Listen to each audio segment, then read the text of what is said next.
EcoView Group, our local Sierra Club organization.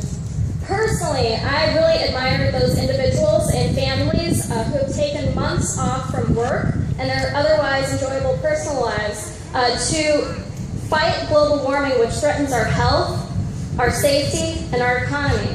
So on behalf of the Sierra Club and all of our members, thank you. Great March for Climate Action. Just want to give them an extra round. A lot of people are clapping for them today. The Sierra Club has been really excited to support the Climate Action March because it so embodies the ideals and the strategies of our founder, John Muir. It's an understatement to say that John Muir liked to walk. He walked from Indiana to the Gulf of Mexico and all over the western wilderness, from California to Alaska. And Muir liked to take the road less traveled by, in his words, the wildest, leafiest, and least trodden way.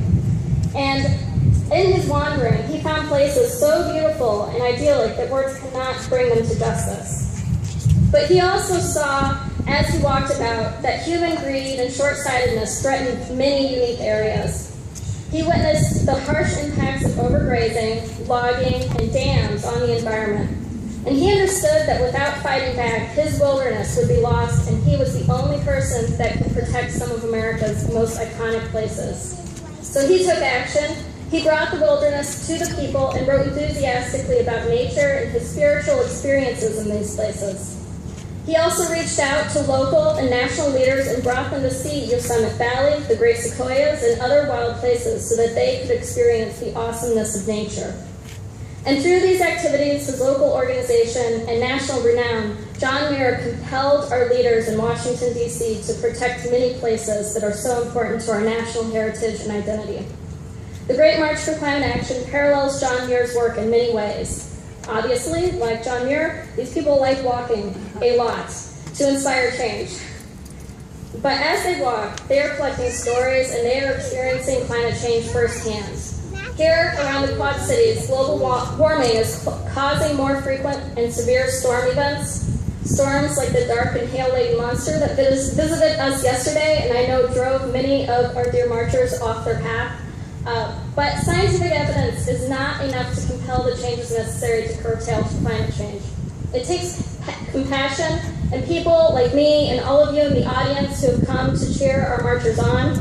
All of us must stand up to demand a paradigm shift to drive our nation away from fossil fuels.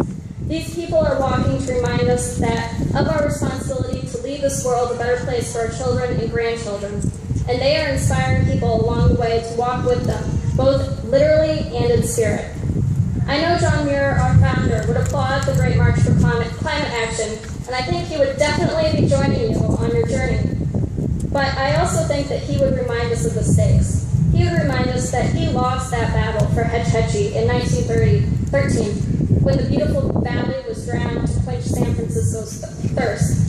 Hetch Hetchy was dammed despite alternative sites that could have brought San Francisco water without all the consequences. And like Hetch Hetchy, we have alternative energy sources. We have wind and solar, and I know that these alternatives are not always perfect, but I want to remind everyone that we have not exhausted human ingenuity to make them perfect. We cannot wait until the last drop of oil is drilled and the last chunk of coal is mined. We must take the road less trodden.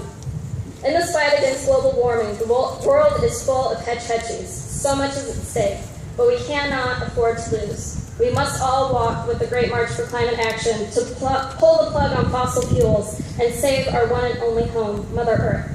Thank you.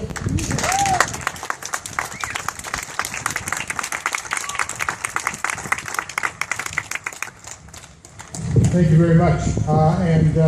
We have